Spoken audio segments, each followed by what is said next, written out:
പാലക്കാട് നിന്നുള്ള ഏറ്റവും പുതിയ അപ്ഡേറ്റ്സ് എന്ന് പറയുന്നത് പാലക്കാട് NDA 127 എന്ന് മാത്രമല്ല രാഹുൽ മാങ്കൂട്ടത്തിൽ മൂന്നാമതേക്ക് പോയിരിക്കുന്നു എന്നുള്ള സരിൻ പറഞ്ഞത് മത്സരം NDAയും LDFും തമ്മിൽ UDF മൂന്നാം സ്ഥാനത്തേക്ക് പോകുമെന്ന.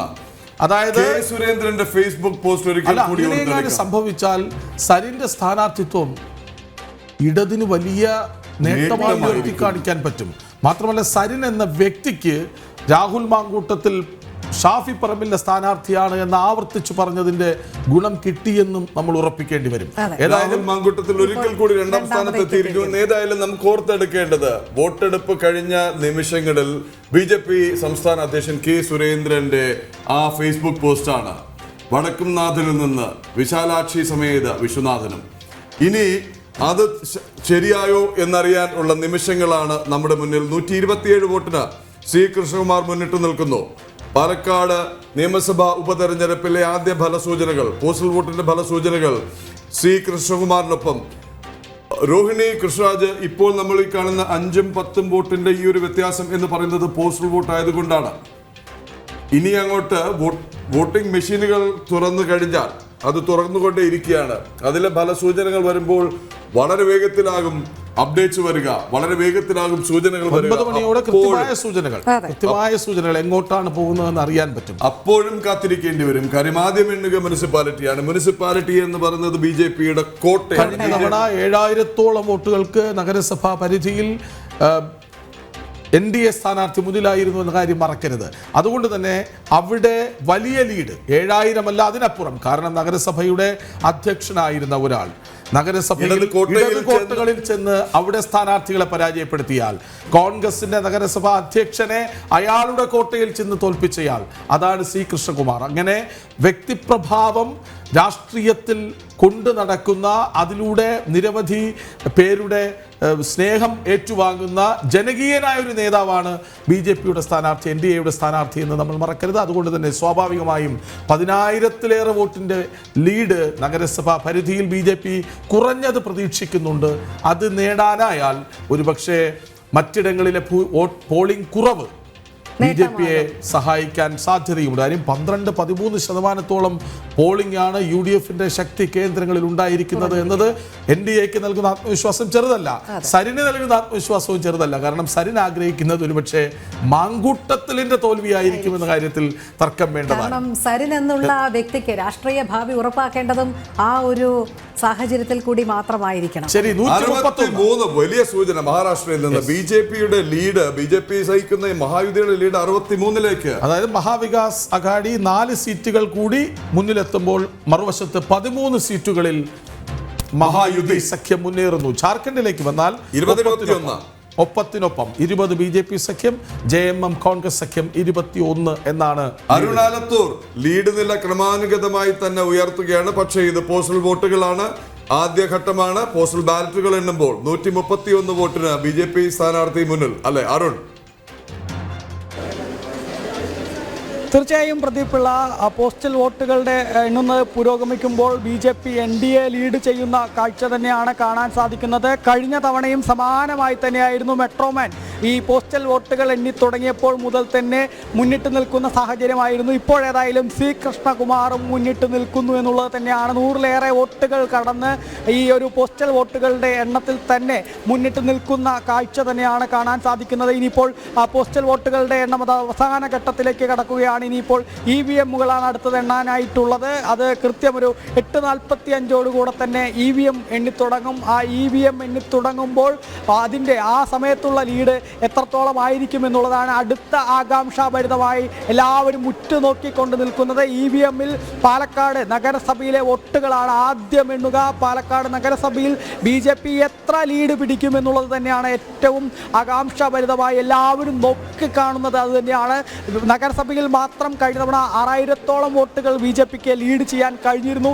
ഇത്തവണ ഏതായാലും EVM-കൾ എണ്ണുമ്പോൾ നഗരസഭാ പരിധിയിൽ എത്ര വോട്ടുകൾക്ക് ലീഡ് ചെയ്യാൻ കഴിയും? അത് 6000 ആണോ അതല്ലെങ്കിൽ അല്ലെങ്കിൽ അതിന് മുകളിലേക്ക് BJPക്ക് നഗരസഭാ പരിധിയിൽ ലീഡ് ചെയ്യാൻ കഴിയുമോ എന്നുള്ളതാണ്. 34,000-ഓളം വോട്ടുകളാണ് കഴിഞ്ഞ തവണ നഗരസഭാ പരിധിയിൽ BJPക്ക് ലഭിച്ചതെങ്കിൽ ഇത്തവണ അത് 34 എന്നുള്ളത് ഒരു 36ലേക്ക് ഉൾപ്പെടെ കടക്കുമോ? കാരണം നഗരത്തിൽ ശക്തമായ പോളിംഗ് ആണ് BJP ശക്തി കേന്ദ്രങ്ങളിലൊക്കെ തന്നെ നടന്നിട്ടുള്ളത്. അങ്ങനെ ഇരിക്കെ നഗരത്തിൽ എത്രമാത്രം വോട്ടുകൾ നേടും എന്നുള്ളത് BJPയുടെ വിജയത്തിൽ ഏറെ നിർണായകമായിരിക്കും എന്നുള്ളതിൽ യാതൊരു സംശയവുമില്ല. ഇപ്പോഴേതായാലും ഈ പോളിംഗിൽ പ്രധാനപ്പെട്ട 961 പോസ്റ്റൽ വോട്ടുകളാണുള്ളത്. ഈ 961 പോസ്റ്റൽ വോട്ടുകളിൽ വോട്ടുകൾ എണ്ണുന്നത് പുരോഗമിക്കുമ്പോൾ NDA മുന്നിട്ട് നിൽക്കുന്നു, BJP മുന്നിട്ട് നിൽക്കുന്നു എന്നുള്ളതാണ് നമുക്ക് മനസ്സിലാക്കാൻ സാധിക്കുന്നത്. 137 വോട്ടുകൾക്കാണ് ഇപ്പോൾ NDA സ്ഥാനാർത്ഥിയായ C കൃഷ്ണകുമാർ പോസ്റ്റൽ വോട്ടുകൾ എണ്ണുമ്പോൾ മുന്നിട്ട് നിൽക്കുന്നത്. പ്രദീപ്, അരുണാലത്തൂർ വ്യക്തമായ സൂചനയാണ്. പക്ഷേ നമുക്കറിയേണ്ടത് മുനിസിപ്പാലിറ്റി അല്ല. മുനിസിപ്പാലിറ്റിയിൽ എത്ര ലീഡ് പിടിക്കും എന്നതിനൊപ്പം മാത്തൂർ, പിരായിരി, കണ്ണാടി പഞ്ചായത്തുകളിലെ അവസ്ഥ എന്താവും? കാര്യം അന്തിമ റൗണ്ട് വരെ ആ സസ്പെൻസ് തുടരും. ഓരോ തവണയും BJP മുനിസിപ്പാലിറ്റിയിൽ മുന്നിട്ട് നിൽക്കും. ഒടുവിൽ കോൺഗ്രസ് ഒപ്പം പിടിക്കുന്നത് പഞ്ചായത്തുകളിലെ വോട്ടെണ്ണുമ്പോഴാണ്. കണ്ണാടി എന്ന CPM കോട്ട, പിരായിരി, മാത്തൂർ ഇവിടങ്ങളിലെ സൂചന പോളിംഗ് കുറഞ്ഞത് ആർക്കനുകൂലം, ആരുടെ നെഞ്ചിടിപ്പ് കൂട്ടുന്നു?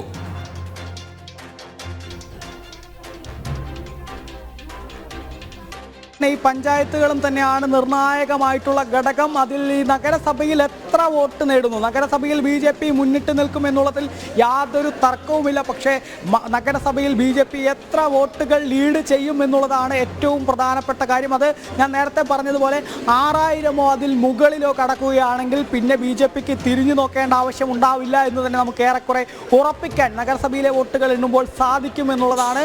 അതേസമയം തന്നെ ഈ ഒരു പിരായിരി പഞ്ചായത്ത് UDF ശക്തി കേന്ദ്രമാണ്. അവിടെ UDFന് ലീഡ് ചെയ്യാൻ കഴിഞ്ഞില്ലെങ്കിൽ, അതല്ലെങ്കിൽ പിരായിരിയിൽ UDFന് ഏതെങ്കിലും തരത്തിലുള്ള പിന്നോട്ട് പോക്ക് അവിടെ അവർക്കുണ്ടാവുകയാണെങ്കിൽ അത് BJPയെ സംബന്ധിച്ചിടത്തോളം വലിയ പ്രയോജനം ചെയ്യും, BJPക്ക് വലിയ ഗുണം ചെയ്യും എന്നുള്ളത് തന്നെയാണ്. കഴിഞ്ഞ തവണ 20 റൗണ്ട് 2021 20 റൗണ്ടായിരുന്നു ആകെ ഉണ്ടായിരുന്നത്. ആ 20 റൗണ്ടിൽ 16ാമത്തെ റൗണ്ട് വരെ BJP മുന്നിട്ട് നിൽക്കുന്ന ഒരു കാഴ്ചയായിരുന്നു കാണാൻ കഴിഞ്ഞത്. പക്ഷേ ആ 16ാമത്തെ റൗണ്ടിലാണ് പിരായിരി ഭാഗത്തെ വോട്ടുകൾ എണ്ണി പിന്നീട് മാത്തൂരും കണ്ണാടിയും ഉൾപ്പെടെയുള്ള CPMന്റെ ശക്തി കേന്ദ്രങ്ങളിലേക്ക് പോയപ്പോൾ അവിടെ നിന്നുൾപ്പെടെ വോട്ടുകൾ ഷാഫി പറമ്പിലിന് പോകുന്ന ഒരു സാഹചര്യം ഉണ്ടാവുകയും 5000-ഓളം വോട്ടുകൾ ഇടതുപക്ഷത്തിന്.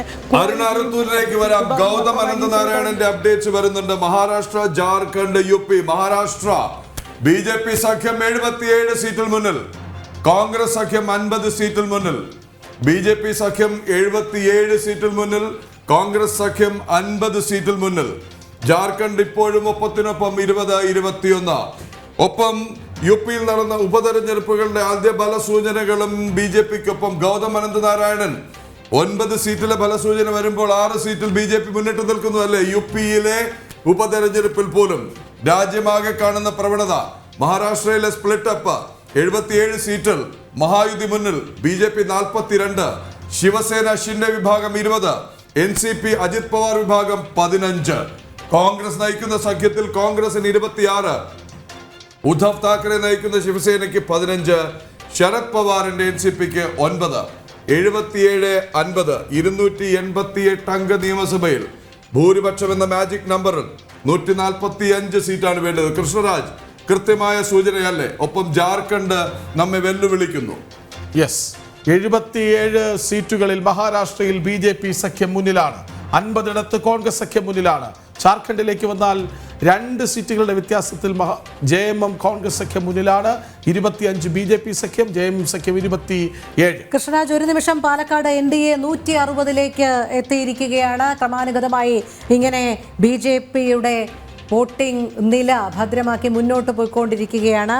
ആദ്യ സൂചനകൾ വരുമ്പോൾ പാലക്കാട് NDA 160. യെസ്, ചേലക്കരയിലേക്ക് വന്നാൽ ചേലക്കരയിൽ 1771 വോട്ടുകൾക്ക് LDF സ്ഥാനാർത്ഥി മുന്നിലാണ് എന്ന കാര്യം. അതായത് അവിടെ വ്യക്തമായൊരു തുടക്കം LDF നേടുന്നുണ്ട് ചേലക്കര. LDFന്റെ പരമ്പരാഗതമായ LDF കോട്ടയാണ്. പക്ഷേ അവിടെ എങ്ങാനും പരാജയം സംഭവിച്ചാൽ ഉണ്ടാകാനിരിക്കുന്നത് കൂടി നമ്മൾ ഓർക്കണം. ഏതായാലും 1771. പക്ഷേ അപ്പോൾ പോലും ചേലക്കരയിൽ UDF വലിയ രീതിയിലുള്ള ആത്മവിശ്വാസം പ്രകടിപ്പിച്ചു എന്നുള്ളതാണ്. ഒരു 1000 വോട്ടിനെങ്കിലും തങ്ങൾ ജയിച്ചിരിക്കും എന്നായിരുന്നു പാട്ടും പാടി ജയിച്ച രമ്യ ഹരിദാസ്. പക്ഷേ ഇത്തവണ രമ്യ പാട്ട് പാടിയില്ല എന്നുള്ളതാണ്. അത് പാടണ്ടെന്നുള്ള നിർദ്ദേശം ഉണ്ടാകാനുള്ള സാധ്യതയുണ്ട്. പാടി നടന്നാലല്ല ജയിക്കാനാവുക എന്ന് ഓർമ്മപ്പെടുത്തിയിട്ടുണ്ടാകും ആലത്തൂരിലെ പരാജയം എന്നതാവാം അതിന് കാരണം. ഏതായാലും കൃഷ്ണകുമാർ 160 വോട്ടുകൾക്ക് മുന്നിൽ, ചേലക്കരയിൽ LDF 1771 വോട്ടുകൾക്ക് മുന്നിൽ, വയനാട്ടിൽ 7011 വോട്ടുകൾക്ക് UDF മുന്നിൽ. മഹാരാഷ്ട്രയിൽ 77 BJP സഖ്യം, 50 കോൺഗ്രസ് സഖ്യം. ജാർഖണ്ഡിലേക്ക് വന്നാൽ 25 BJP സഖ്യം, 27 JMM കോൺഗ്രസ് സഖ്യം. അതാണ് ഒടുവിലത്തെ നില. അരുൺ ആലത്തൂരിന്റെ update. Palakkad electronic voting machine എണ്ണാൻ തുടങ്ങിയിരിക്കുന്നു. ഇനി വളരെ വേഗത്തിലാകും ലീഡ് നില അപ്ഡേറ്റ്സ്. ഓരോ 5-10 മിനിറ്റിനുള്ളിൽ ആയിരങ്ങളുടെ വ്യത്യാസം വോട്ട് എണ്ണലിൽ ഉണ്ടാകും. അത് ഫലത്തിലും ഉണ്ടാകും, ലീഡ് നിലയിലും ഉണ്ടാകും.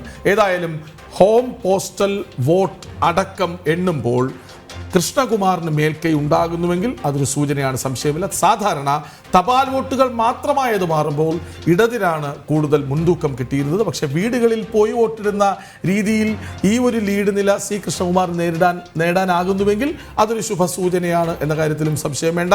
നഗരസഭാ പരിധിയിൽ വോട്ടെണ്ണുമ്പോൾ TV സ്ക്രീനിന് മുന്നിലിരുന്ന് അങ്ങനെ കാണുന്ന കൃഷ്ണകുമാറിൻ്റെ മുഖത്ത് ചിരി വിരിഞ്ഞുകൊണ്ടേയിരിക്കും.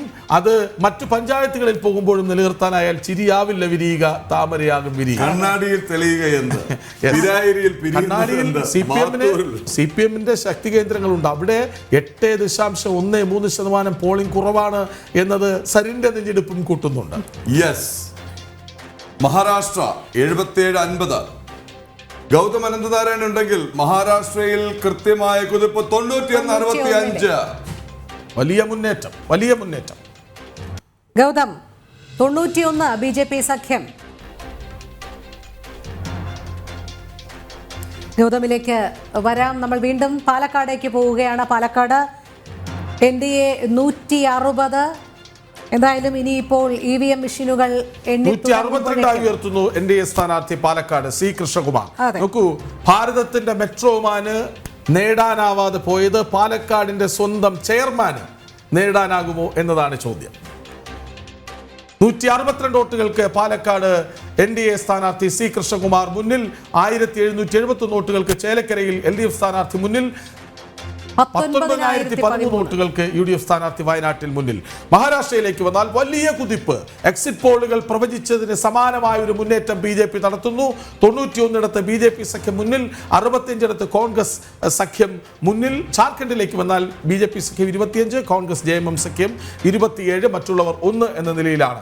ഏതായാലും BJP മാത്രം 50 സീറ്റുകളിൽ മുന്നിലെന്ന വാർത്തയും മഹാരാഷ്ട്രയിൽ വരുന്നുണ്ട്. ശിവസേന ഷിൻഡെ വിഭാഗം 25 മുന്നിലാണ്. NCP അജിത് പവാർ വിഭാഗം 16 മുന്നിലാണ്. മറുവശത്ത് കോൺഗ്രസ് സഖ്യത്തിലേക്ക് വന്നാൽ കോൺഗ്രസ് 30 മുന്നിൽ, ശിവസേന ഉദ്ധവ് പക്ഷം 20 മുന്നിൽ, NCP ശരത് പവാർ പക്ഷം 15 മുന്നിൽ. അവിടെ NCPകൾ തമ്മിലും ശിവസേനകൾ തമ്മിലും ഒരു പോരാട്ടം നടക്കുന്നുണ്ട്. വളരെ വളരെ രസകരമായ സാധനം. ശിവസേന ഷിൻഡെ വിഭാഗം 25 മുന്നിൽ, ശിവസേന ഉദ്ധവ് താക്കറെ വിഭാഗം 20. NCP അജിത് പവാർ വിഭാഗം 16 മുന്നിൽ, ശരത് പവാർ വിഭാഗം 15 മുന്നിൽ. പിളർപ്പ് നെടുകെ തന്നെയാണല്ലേ? കൃത്യമാണ്. അത് കൃത്യമായ സൂചനകളായി മാറുന്നുണ്ട്. ഏതായാലും മഹാരാഷ്ട്രയിൽ ഒരു വലിയ സൂചന, ഏതു പക്ഷത്തേക്കാണ് കുതിപ്പ് എന്ന സൂചന നൽകുന്നുണ്ട്. 91-65 എന്ന നില. BJP 1000 കടന്നിരിക്കുകയാണ്. EVM പൊട്ടി, ലീഡ് 1000 കടന്നിരിക്കുന്നു. 1026 വോട്ടിന് കൃഷ്ണകുമാർ മുന്നിൽ. പൊട്ടിയപ്പോൾ ആദ്യ സൂചന BJPക്കൊപ്പം. അതായത് നഗരസഭയിലെ വോട്ടുകൾ എണ്ണുന്നു. നഗരസഭയിൽ തുടക്കം തന്നെ ശുഭസൂചകമായി മാറുന്നു. കൃഷ്ണകുമാറിന് 1026 വോട്ടുകൾക്ക് അവിടെ മുന്നിലാണ് NDA സ്ഥാനാർത്ഥി കൃഷ്ണകുമാർ. രാഹുൽ മാങ്കൂട്ടത്തിൽ 2ാമത്, സരിൻ 3ാമത്. ചേലക്കരയിൽ 1771 എന്ന അതേ ലീഡിൽ തന്നെ തുടരുന്നു. വയനാട്ടിലേക്ക് വന്നാൽ 19,013 വോട്ടുകൾക്ക് പ്രിയങ്ക വാദ്ര മുന്നിലാണ്. 1016 വോട്ടുകൾക്ക് കൃഷ്ണകുമാർ മുന്നിൽ. പാലക്കാട്ട് പ്രതീക്ഷിച്ച തുടക്കം. നഗരസഭാ പരിധിയിൽ മുന്നേറ്റം വലിയ 1000 കടന്നു. ആദ്യത്തെ 1000 കടന്നിരിക്കുന്നു. മറുവശത്ത് മഹാരാഷ്ട്രയിലേക്ക് വന്നാൽ 101. BJP സഖ്യം 101, കോൺഗ്രസ് സഖ്യം 70. വലിയ മുന്നേറ്റം വീണ്ടും.